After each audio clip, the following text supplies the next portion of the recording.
Hello, everyone. Hello, and welcome to IPSI's Forum on Africa, Israel, and Black America. I'm your host, Joshua Washington. That theme song you heard is entitled The First 7 Miles by Randy Sandoli. You can get that anywhere, it's streaming anywhere on the album called Simca. Randy actually performed with us a couple of nights ago. We'll talk about that in just a moment. And yeah, I hope you guys are doing well. Ping your friends, ping your neighbors. If you're on Clubhouse, invite your friends in. If you're on Instagram, tag people, message. If you're watching this on any other platforms, we're on all platforms right now, streaming. So tell your people to come in here. We have a very timely discussion here on today. A couple of announcements. First of all, become a legacy builder with IPSI. The Institute for Black Solidarity with Israel has a legacy builder program where you can give monthly to IPSI. I always challenge my listeners and people who are viewing to give at least $18 a month and help us continue to do the work. Every time someone becomes a legacy builder, it's more stability for the organization in terms of us moving forward and doing the things we need to do, especially with all the events coming up this year, which we're very excited about. Also, you can join us on Substack. We have articles coming out now very regularly, articles and also podcasts. Go to Africa Israel Weekly or go to ibsi.substack.com and you can check it out. And then some dates coming up. First of all, we had an amazing time. This past weekend was busy for IPSI. February 10th, there were two events happening at once. One, our CEO as well as our COO were in Hampton, Georgia at the Agape International Ministries for their Israel Summit 2024. They had an amazing time, and it's just always great to be down there. And at the same time on February 10th, so myself along with our Speakers Bureau Chief, Olga Meshoe Washington, who will be joining us soon, we were in Charlotte for a Charlotte Stands with Israel concert. So it was mostly music. I was asked to share some original pieces, and Olga was asked to keynote the night as well. And then one of our IPSI ambassadors, Yaakov Hadani, Rabbi Yaakov Walker, was one of the speakers for that event as well. So one of our IPSI ambassadors. It was an amazing time. It was an amazing event. We had a great time. Everything was fantastic, and we're excited. We're excited for what's to come after that. And so that was a good weekend for us. What we have coming up now, February 25th, I will be in Miami with Sarah Akiba. We have an event called Black and Jewish Solidarity, where we've come from and where we're going. You can go to ibsi.org/dates to register for that. As a matter of fact, if you go to ibsi.org/dates, you can see all of our upcoming events. Register for them. Some of them you'll see are free, but they're open to donations if you would like to give, or if you can't make it but want to give anyway. Just know when you donate to those events, it helps us to actually make it happen, and it keeps things going smoothly. So we thank you in advance for that. And then lastly, we are still in our 100K in 29 days campaign. It is the end of day 12 now. It's February 12th. We have surpassed, we're just over 10% funded.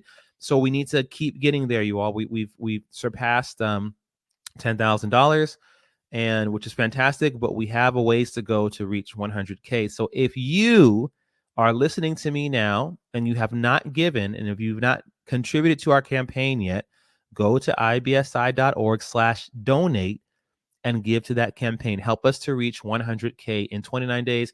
We have so many things coming up and that are on the website as well. We're going to be in Chicago with our good friend Peggy Shapiro and Stand With Us and a bunch of other partners in Chicago doing a Voices for Israel event. Again, lots of music. There's an original a cappella choral piece that I composed. We'll be performing. There'll be lots of cantors there performing their works, and we'll be performing together. The Hebrew Project will be there. Our CEO and founder will be speaking. He'll be doing some singing with us as well. It's going to be a grand event, and it's one of many that are happening throughout this year. So just know that when you do give, you help us to do this work and to do it more effectively. So thank you for those who have given so far.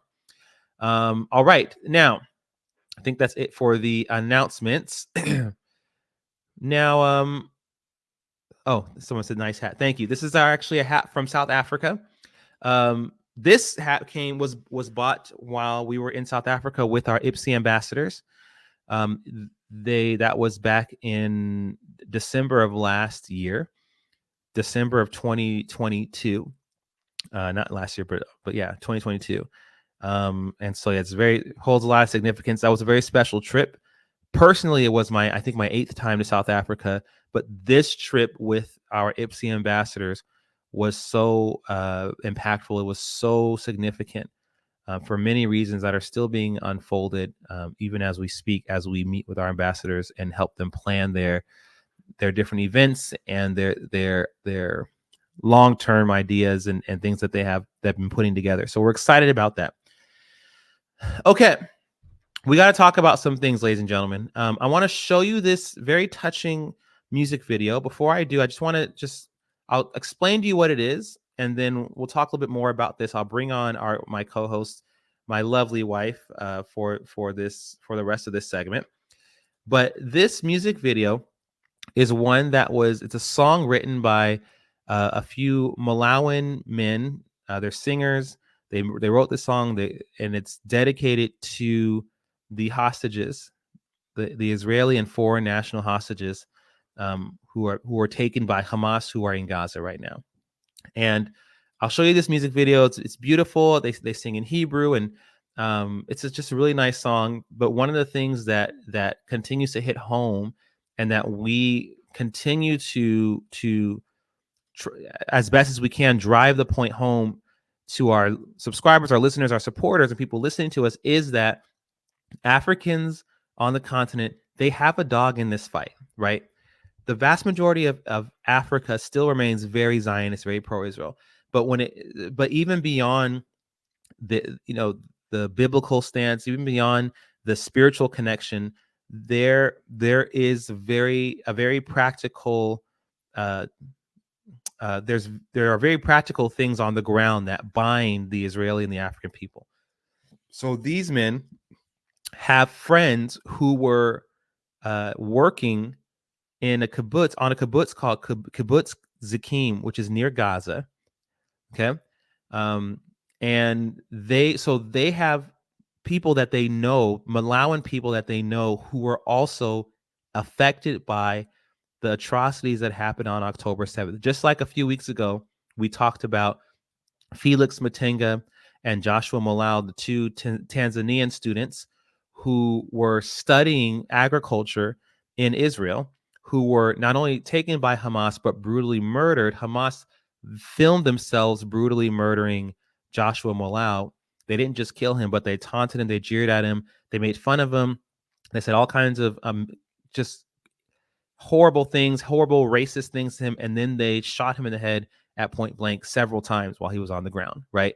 And we talked about this. We talked about, unfortunately, in this culture of that Hamas, whether it's Al-Shabaab, whether it's Hezbollah, unfortunately, the radical extremism, the Islamism that we see is very racist toward Black Africans specifically. Hatred of Jews, hatred of Africans, and hatred of anyone who doesn't follow in their footsteps. But there was such a pointed thing in how they killed Joshua Malal. So again, Africans, it's not just this affinity that has to do with our deep connection to the scriptures. It is also a very practical thing. They have a dog in this fight as well. So I want to share with you this beautiful music video by these Malawian gentlemen who wrote this song. I want you guys to enjoy it. If you have it, Murray, go ahead and pull it up now.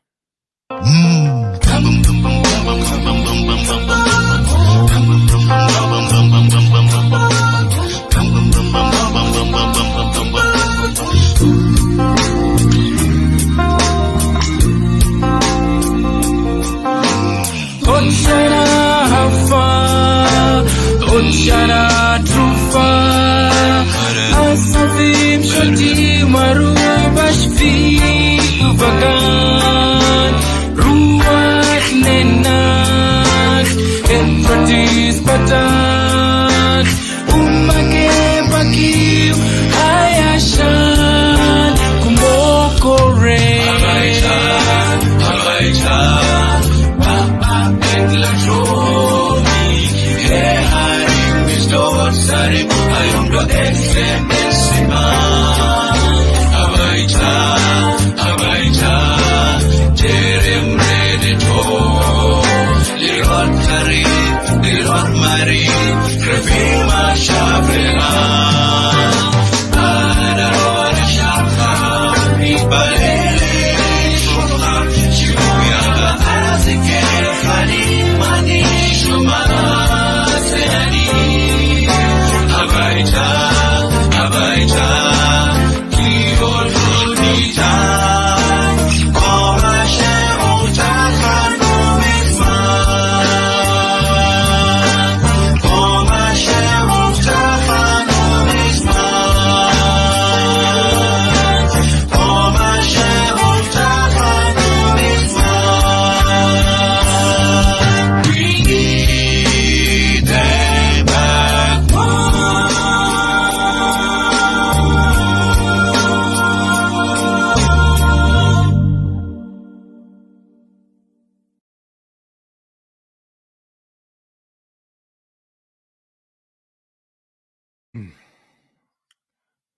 So yes, that was the song by the Malawian gentleman singing and crying out for the hostages to come home. This is the I want you to understand, people, as you see these things, these are not anomalies when it comes to the African people on the continent, whether it's in Malawi, whether it's in Nigeria, whether it's in you will often you'll see what we tend to see casually if we do see these things are very discouraging. But kind of like, with any people group, we say that, okay, but what's represented in front of us may not be a representation, an accurate representation of what actually is, right? It's the same thing when it comes to Africans on the continent, and that's the same thing here. Is that you will find that on the ground, and this isn't just conjecture. Even for us as IPSI, in the work that we do, and even in the work that we do outside of IPSI, we see it every day. It's commonplace for an African to love Israel, to understand Jewish indigeneity, to understand the fulfillment of Scripture, and to rejoice at that. And like I said, very practically on the ground, to understand that our enemies are your enemies. We shared an article a few weeks ago that was written by a man named Simon Dang and a good friend of our partner of ours, Charles Jacobs. And it's in Tablet Magazine. And he talks about how, unfortunately, in places like Nigeria and Sudan and Mauritania, October 7th happens every week. And one of the things that unfortunately binds the African and the Israeli people together is that the world doesn't really seem to care, right? Unless it's trending. You heard about Bring Back Our Girls, and those girls were never brought back. But you see how the world just kind of moved on, right? And so those same people who are committing those atrocities on a daily basis across the continent, that's the same mindset, the same funding, same backing of Hamas that committed October 7th to hundreds and hundreds of Israelis and other foreign nationals. So this is something, it's easy in the web kind of just to turn something into a fanciful thing or say these flowery words about standing with Israel. But there it's these things are happening in real time. And these people are seeing that there is this approaching radical movement that really has been there for centuries now. When you come to talk about the Arab slave trade, when you talk about the carting off of Africans all across the continent, and they see that this same mindset wants to destroy Israel. There's no room. You don't really have a lot of space for waxing philosophical and coming up with these really weird ideas about Jews, because you see right here, it's like, okay, your enemies are also coming and trying to enslave us, slaughter us, all those different things. So it's a real thing for them.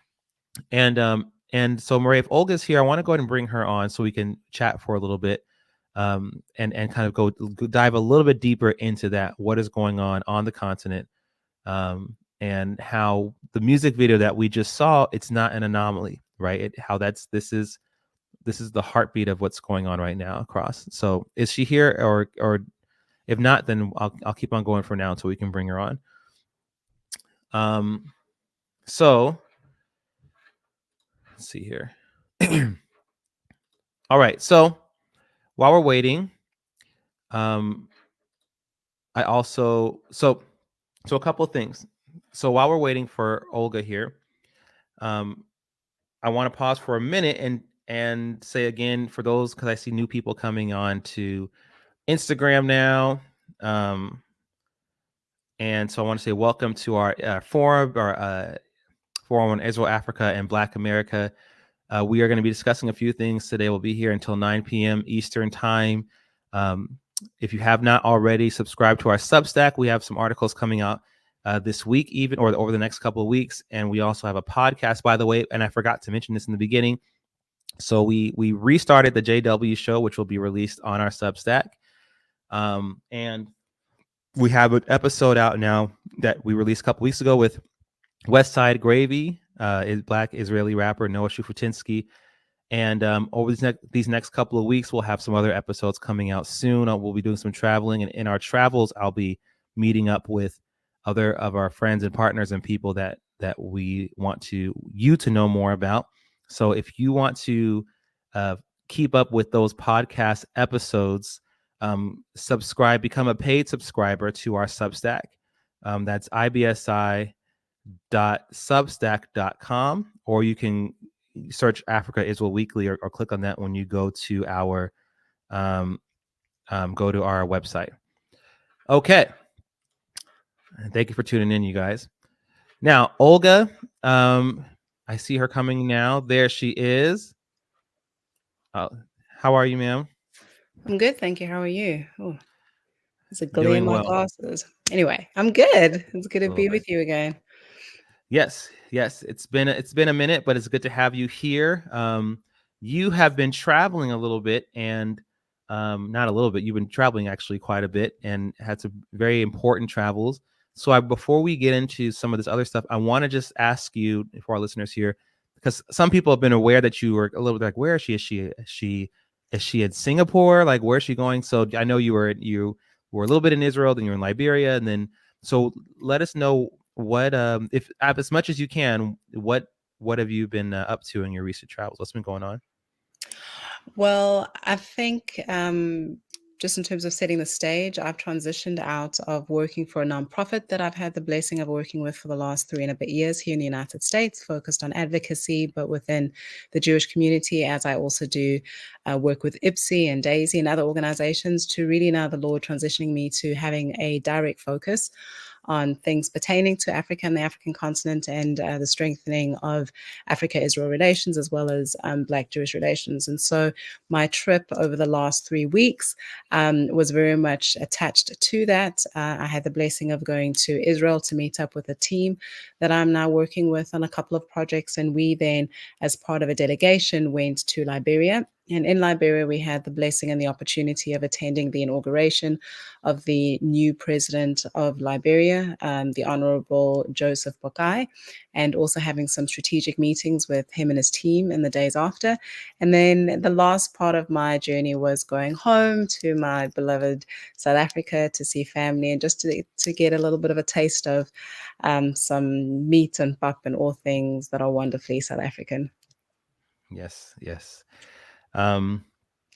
Wonderful. And so tell me, attending the inauguration, as an African, as just a person who was just able to attend, what was your sense? What was your sense being there? As you were just, I'm sure you met people and all that stuff. Like, what was your sense being there on that day? Well, the first sense was even myself as an African, the breadth and the diversity of the African continent is something that I need to continue to learn. Africa comprises of 54 states, and the oldest of that state of those states, some people refer to it as the firstborn of Africa, is Liberia, and Liberia was formed as the first place on the continent. It was a colony for freed. Um, well, Olga, let's correct that. So no, it wasn't formed as a first place in Africa because, as we know, that there's always been Africans on the African continent. I mean, in terms of modern geography and nationalism and that. But Mhm. it was set up as a colony of freed slaves that had come from the United States of America. And so to be able to go and be in this place, the firstborn of Africa, was incredible. It was also wonderful to be part of a delegation that was deliberately coming from Israel as part of an Israeli intention, Jews to come and work and to help build this country. And so it was reminiscent in real terms of what had happened in the 1950s and the 1960s when African nations were coming out of colonialism and were having to rebuild themselves. So that was very wonderful to be a part of. But then, Joshua, it was also striking for me to see the beauty and potential, but also the depths of poverty and the lack of infrastructure and things that have been dilapidated as a result of corruption. And so seeing that was both heartbreaking, but it was also exciting because the people on the ground are excited. There was a Mhm. palpable hope that existed as over the hours of the inauguration. And I can say this because if people were watching it when it was being live streamed, they would have seen it. When President Bokai was introduced to everybody at the inauguration, there was such jubilance and rejoicing and a lot of singing. And, you know, people are like, okay, this is a new season and we're hopeful. And there's change that's in the air. And I was reading an article a few hours ago that this change is actually, you can see it, right? The government has come in and is starting to clean up and make some real tangible changes. When the outgoing president was called up, silence, silence. Mm. People are done. They're done with having to feel that they are suffering because of lack of leadership. They really want to see a Mm. change. I had the opportunity with a colleague of mine to speak to some young people as we were leaving the inauguration grounds. And he spoke of the fact that they, as young people, recognize that a future that they could then flourish in was resting upon them, and they made themselves available, volunteering themselves in the elections for then the president-elect Bokai. And so the palpable hope, Joshua, was great, and it was juxtaposed against this real sense of there needs to be a change. And so to see that and to see Israel and Jews raising up their hands to say we want to be a part of building that was a Mm. blessing, and it was a privilege to be part of. That's amazing, and I mean, it's a blessing, and it's also par for the course. I mean, for Israel, that's not that's a model that's always been there, right? Right. Like as Ghana got its independence, Israel was right there. You right as Hmm. different countries were getting independence, Israel was like, hey, listen, Hmm. we also had to deal with the British, but Hmm. we're good now, and we want to help you, and so tell me then, what then? So that's amazing and beautiful to see. Um, what are so outside of for a second, right? The foreign relations, right? Outside of Israel and all that stuff. What is it that I know you're South African, you're not Liberian, but what is it that you as an African are hoping for as well for Liberia with this incoming with Joseph Bokai? Like, what are you hoping for? This phrase, Africa's time is now, has been a phrase that we've heard for the last several years, even last couple of decades. And for me, I'm like, okay, now is our time. Like, really, now is our time. There's been a lot of Mm. attention that's been on the African continent over the last several years for various reasons. I mean, we know that we have got the world's largest amount of resources on our continent. We know that we've got the world's youngest population. I mean, in 2030, just a few years down the line, we're going to have 50% of the world's youngest people on our continent. Think about that in terms of human capital and creativity and strength, right? But we also have very, very high unemployment levels. But then also at the same time, we've got the fastest growing GDP nations on our continent. So there's Mhm. this mix of potential that can be, and Mm. then there's also this, all right, what do we need to get it? What needs to happen in order for things to improve? And it's like an onion, there's several layers. So putting the right leaders in place. And thank God that's Mm, happening in Liberia.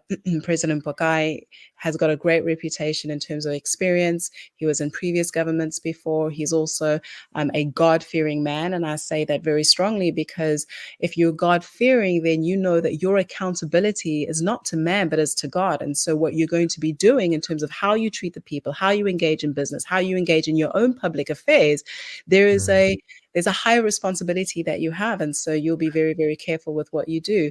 Um, so I'm hoping, and also with this reworking, I say reworking, like strengthening of relations in West Africa, more specifically Liberia, with Israel and with the Jewish people, that we're going to see a template being created for Mm. what happens now in the 21st century when nations put the right leaders in place and bless Israel by working with her, inviting her people to work with them, to see how there will be transformations that are impactful and really do elevate the lives of African people.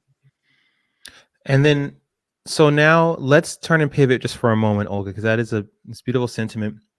And obviously, we at IPSI are monitoring all of this, right? We're just watching, observing, and helping when we can as well. Let's you spoke of the former administration as he was making his exit, as they're making their exit. There was silence, no applause. It was just kind of like, okay, well, thanks, bye. Hmm. And that kind of denoting the people's awareness and frustration with the internal struggles in their country, the internal corruption, mismanagement, whatever you want to, however you want to put it. And that to me illustrates how at least to those people there, that the government did not accurately represent its people. And my question to you is how how common, how much is that sentiment echoed across the continent? And I want to specifically talk about Africa, South Africa. We've been talking about the ANC and what's been going on, and Israel was taken to the International Court of Justice and accused of genocide and all that stuff.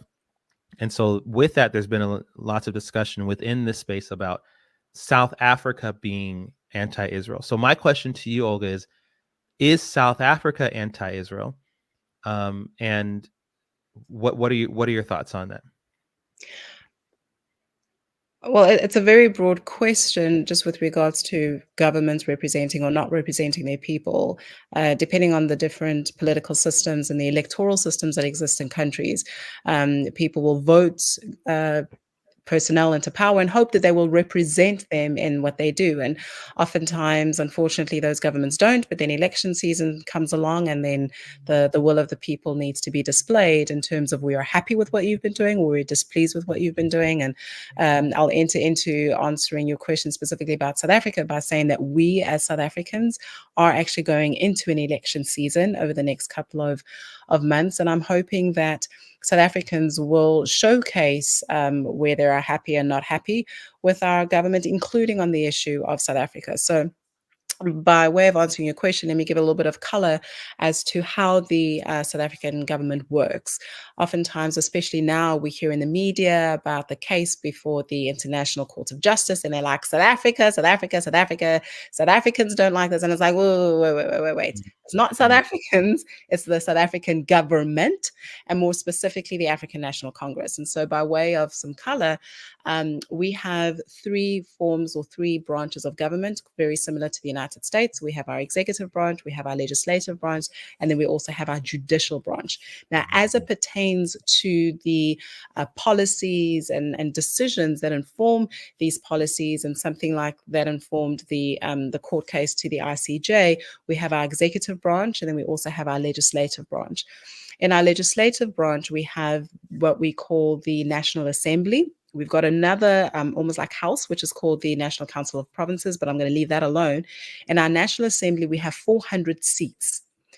Now, those 400 seats are taken up by representatives of different political parties. Unlike the United States, we have predominantly two parties. In South Africa, we have a plethora of them. And every election season, which happens every 5 years, these political parties, they go out and they campaign. And then based on the number of votes that they all get, The percentage then allows them to have representatives of those parties sitting in the National Assembly and then so participating in the making of laws. We have 400 seats available in our National Assembly, and the African National Congress won the last elections, and they have the majority of seats in our South African National Assembly, in the National Assembly. So out of the 400 seats, they've got 228 because they got, if I'm not mistaken, around 58% of the vote. All the other seats are occupied by different parties: the Democratic Alliance, the Economic Freedom Fighters, the ACDP, the IFP, some names that some people may be familiar with. So those are the people that then vote and make the laws. In terms of the execution of those laws and in terms of governing together with the president, we have our cabinet members, and all of those cabinet members, apart from one position, our Minister of International Relations, our Minister of Home Affairs, various other departments, all those departments are occupied by individuals representing the African National Congress.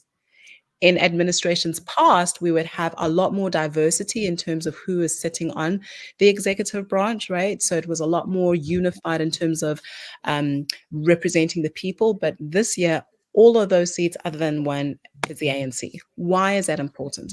It's important because when we see these actions being taken by the government of South Africa, it is by the African National Congress. It is the African National Congress that has taken Israel to the International Court of Justice. Yes, it has used the South African name because, of course, they govern a country named South Africa. Yes, they used South African lawyers because those lawyers are citizens of South Africa and they would agree with the ideology that was put before them in terms of the court case. But the sentiment that is represented by this court case in terms of being anti-Israel, being anti-Zionist, being anti-Semitic, and also, frankly, being a puppet of Hamas and a puppet of Iran is not the same sentiment that is on the ground in South Africa. And this sentiment is evidenced in various forms. And I'll just give one or two examples and then I'll leave it for now. Even though we have seen a spike in anti-Semitism in South Africa since October the 7th, which is common, unfortunately, across the world in relation to Jews, anti-Semitism in South Africa proportionately is one of the lowest across the world. What does that mean? It means that in terms of attacks against Jewish people, whether it's just verbally or even in terms of physical assault, the Jewish community in South Africa is amongst the safest in the world for purposes of being Jewish. And I want to make that quite clear. Yes, we've got a fairly high crime rate, so ordinary South African citizens are subject oftentimes to various forms of violence. But in terms of just being attacked because you are Jewish, South Africa is one of the safest in the world. That's the first thing. The second thing is when you see the demographics of South Africans, the majority of South Africans are Christians. And in our Christian belief, you then see a great swell of support, which has been there for decades in terms of Christian Zionists standing and supporting Israel. And even those that don't subscribe to the Christian religion, they're Zionists. I oftentimes say that Africans are Zionist by definition. In our DNA, we are. And so there's also been evidence across the years, even more recent months, where you'll see support for Israel and the Jewish people in the streets, and you'll see the prayers in the churches, right? So there's definitely a almost like a contradiction in terms of how South Africans feel and then what's happening and what's being represented at the ICJ. Maybe actually, let me say one more thing. There's also a lot of anger amongst ordinary South Africans at the fact that the ANC has taken Israel to the International Court of Justice, not only because it doesn't represent us in terms of our stance as it pertains to Israel, but also it is distracting and taking responsibility away from what the ANC is not doing for its people. Like we've got issues on the ground in terms of bread and butter issues, keeping the lights on, keeping water flowing through our taps. The ANC continues to choose not to address, and instead is now honestly like a peacock showing off and showing off in relation to nothing on the international. That's very so thank you for sharing that, Olga. It definitely it's reminiscent of what we talked about before with, I mean, we just use Oakland, California as an example, right? Of how Mhm. in the past few months, but I mean, it's been happening for years, but in the past few months, this past year, violence, crime, homicides have shot through the roof.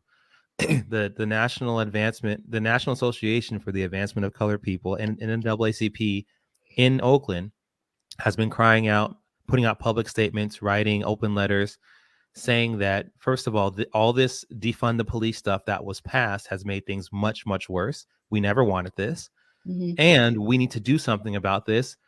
The city council, the local representatives wouldn't even let them inside the office to talk to them. Mhm. But a couple weeks ago, there was a whole hearing that lasted for hours and hours, where people could come and talk about Israel, and is Israel committing genocide, and then all of a sudden, all these people, the leaders and the representatives were showing their love and support and care for something that was so. Even in Oakland, like you said, in South Africa, the sentiment wasn't even so much, the core of it wasn't we're Zionists and we stand with Israel. The core was, we have so many problems here. Why are we even talking about this country Yeah. that's thousands of miles over, like any country, right? Like we have a list of things we need to talk about that you kept the door locked and told us Yeah. not to come in, Yeah. but you're letting all these people in to talk about this other country that's not even in America. It's not even another state. It's like in a different part of the world. Like, what is going on? I mean, we speak about this often with IPSI, and we need to continue to speak about it until proper attention is given to it. That Israel is unfortunately used as a scapegoat on the international stage, right? Both on the international stage and what you're referring to in national issues on national platforms. If you talk about the Pan African stage, I mean, how many times have we spoken about the genocide that's happening against Nigerians that's taking place now, but South Africa somehow hasn't done anything about that and isn't taking issue with that and presenting that case on behalf of their Nigerian brothers and sisters? Mm, I was going to say something else, but let me keep it kosher for now. They're not going to take that cause up, right? Even though they are putting themselves as the bastions of human rights. So even closer to the South African border is Mozambique. Mozambique is our very next door neighbor. I don't know mm, if many people that are listening to us know that there has been approximately 5 to 6,000 people that have lost their lives as a result of terrorism since towards the end of the last decade. But where and how have we seen South Africa take up that cause? I mean, there are so many examples of issues that are really, really, really plaguing the African continent, whether it's slavery, whether it's issues of terrorism, or whether it's just trying to feed the people that have got so much potential, whether it's trying to address issues of corruption so that we can really, really see Africa come to a fruition in terms of what she has. We're not even asking the world to give us stuff. We're just saying, all right, can we take care of our own things? And so Israel continues to be used as a scapegoat from these leaders taking responsibility for governing and leading their people as they should. and with that, Olga, what do you say then to those who, because I've been noticing this more and more, and I don't know if it's just me or if you see it too. There is this young voice coming out of Africa, and I think that amongst the young people, and it's a voice that's less and less afraid to challenge the status quo, and also, but not just challenge it with their words, but like, for instance, in South Africa, I know you've talked to me about this. I've talked to even um, uh, your father, my father-in-law, about this, and that there is this almost kind of like attachment to, for instance, the ANC, because of what it represented, right? Because it was the party of Mandela, because it dismantled apartheid, and so there is this kind of fear that's there that, okay, we've never not had the ANC in power, and will these other parties pull us back into apartheid? We're not sure. But there's a young voice coming up, younger, that's saying, no, we appreciate what the ANC did, but we're not as close to this. We actually we see the issues. There are some glaring issues in the ANC, haven't addressed all the stuff that you've been talking about. And so there's this kind of almost like internal discussion, even across the continent, Mm-hmm, different countries talking to each other about what needs to happen in our mm-hmm, countries. And in that, I've been seeing young activists, specifically the ones who are more on the ground doing activism. There's still not a consensus as to um there's not a consensus as to what we're talking about here, that we're talking about terrorism, mm-hmm, Sudan, for instance, mm-hmm, there's this acknowledgement that no, it is terrorism, it is Islamist, it is radical, it is what all the stuff that's going on.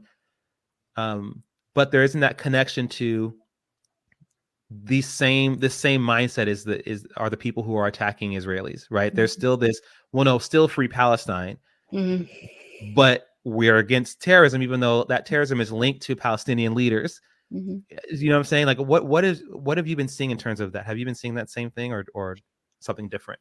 I mean, I've been seeing the exact same thing, and I think that's even not even I think, I know that that's why IPSI is becoming, and together with the likes of Daisy and our other partners, why our work is becoming not only just important but crucial, crucial, crucial, and crucial because even as there's this desire and this rise to move away from the past and get a better future, as they're trying to navigate what that better future is and figure out who is going to provide that leadership for a better future, there has to be information, there has to be education on what the realities are. And if Mm, we don't provide correct information, facts, truth about the history of the African people, about the history of the African people as it pertains to Israel, about the history of Israel, about the history of the Arabs, about the history of the Arabs as it pertains to Africans, and are respectful but forceful with regards to this is who we are and this is a journey that we've traveled and these are the people that have been our friends and these are the people that have not been our friends, yeah. then other people are going to inform our young people. They're going to inform those that are wanting to make a change. And then they're going to be making decisions based on that inaccurate understanding. I've Mm, not only seen an increase, Joshua, with regards to people saying, okay, we want to take responsibility for our continent. We no longer want to be reliant on the West and we're going to start finding solutions for ourselves.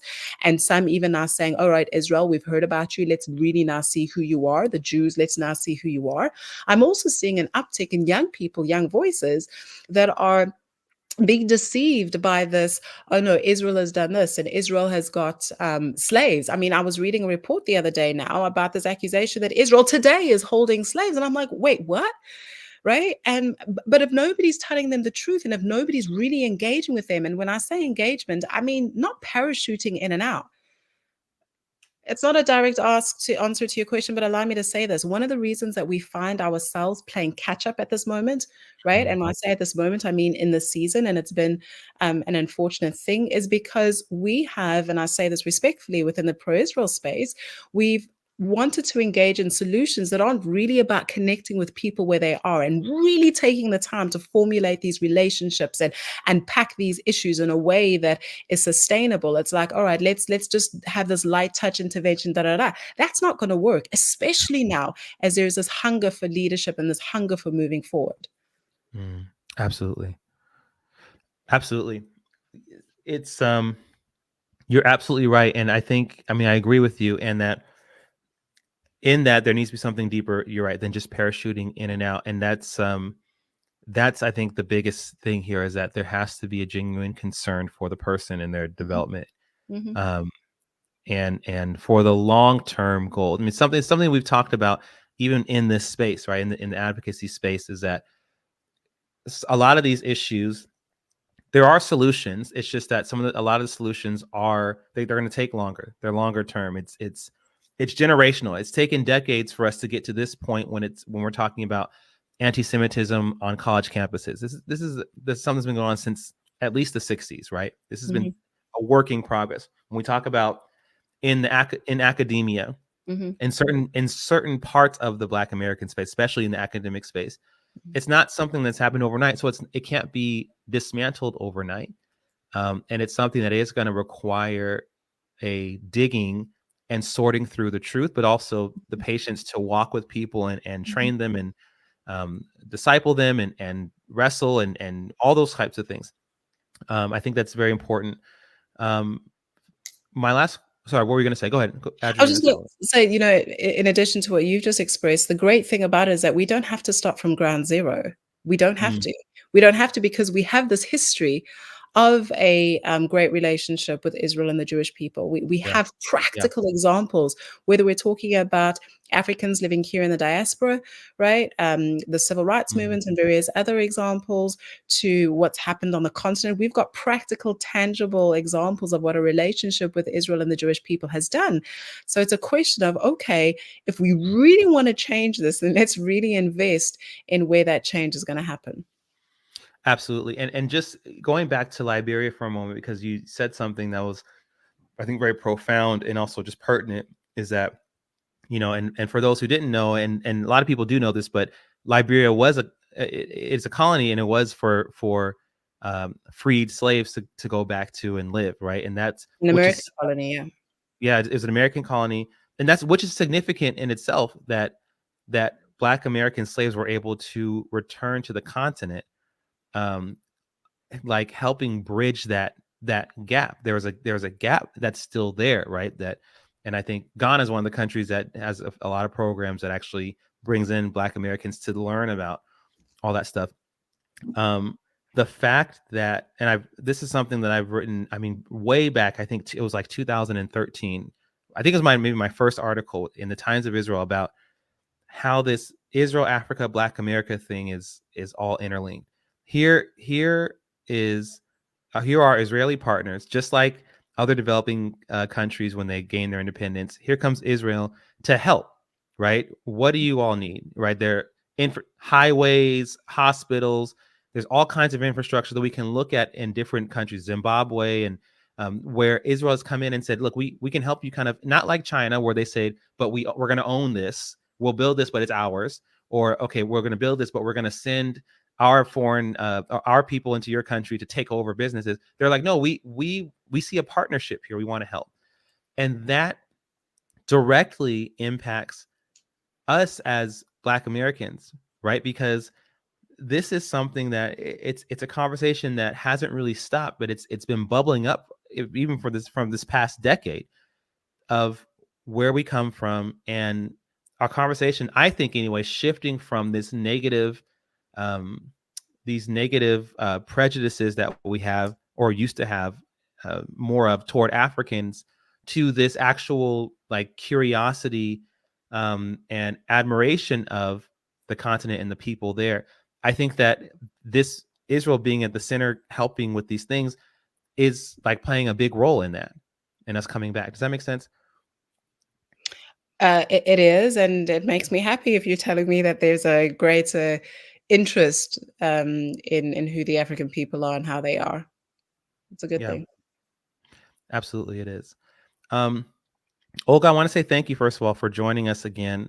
Um, I want to ask, so what is next for you? I know you're with us with IPSI, but what are you also tell us about this? There's been a little bit of a shifting in your focus in terms of your direct advocacy and things like that. So I want you to give a chance to just share that with us a little bit.